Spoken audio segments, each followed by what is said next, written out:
сәлеметсіңдер ме оқушылар? Бүгінгі қашықтықтан оқыту сабағына қош келдіңдер. Сендермен бірге қашықтықтан оқытушы Асылбекова Меруерт Мадеевна. Ал балалар, бүгінгі сабағымыздың тақырыбы етістік. Сабақтың мақсаты сөз таптарын ажырату, тірек сөздерді қатыстыра отырып берілген сурет бойынша сөйлем құрау. Мұғалімнің көмегімен мәтіннің тақырыбы мен негізгі ойды анықтау. Ал балалар, осы мақсатына жету үшін біршама тапсырмаларды орындап көрейік.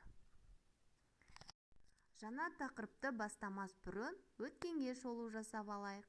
Ол үшін сендерге ұсынылған сұрақтарға жауап беріп көріңдер. Сөз таптары дегеніміз не? Дара зат есім дегеніміз не? Күрделі зат есім дегеніміз не?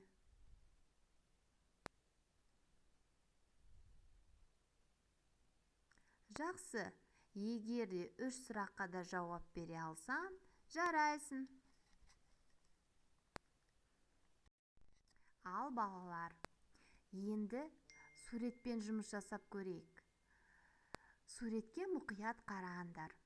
Сендерге сұрақ: суреттегі балалар немен айналысып жатыр? Не істеп жатыр? Осы сұрақтарға жауап беріп көріңдер.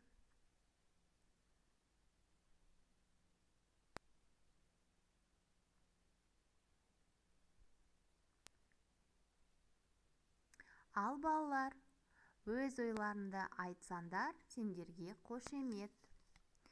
Яғни бүгінгі біздің сабағымыздың негізгі ережесі мынау балалар. Заттардың қимылын, іс-әрекетін білдіретін сөздерді етістік дейміз. Етістіктерге не істеді, қайтты, не қылды деген сұрақтар қойылады. Мысалы, өсті, ойнады, сайрады. Ал балалар, сендерге түсінікті болса, біз ары қарай жұмысымызды жалғастырайық.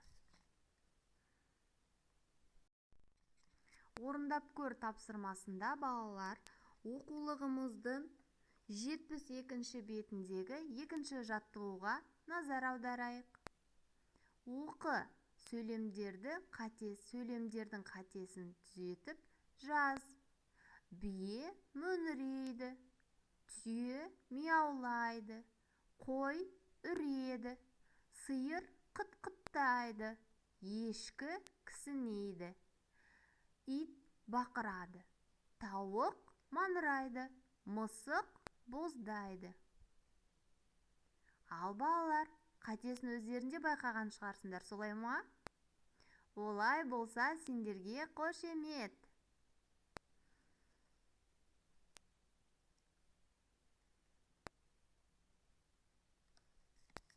Ал ары қарай жұмысымызды жалғастырып көрейік. Балалар, сабағымызды қорытындылау үшін өзіңді тексер тапсырмасын орындап көрейік. Яғни, мәтінді негізгі сөзі мағынасына қарай етістікті қойып оқып көрейік. Көктем не істейді? Жер, күн, найзағай, құстар жылы жақтан, яғни көп нүктенің орнына өздеріне етістіктерді қойып балалар оқимыз.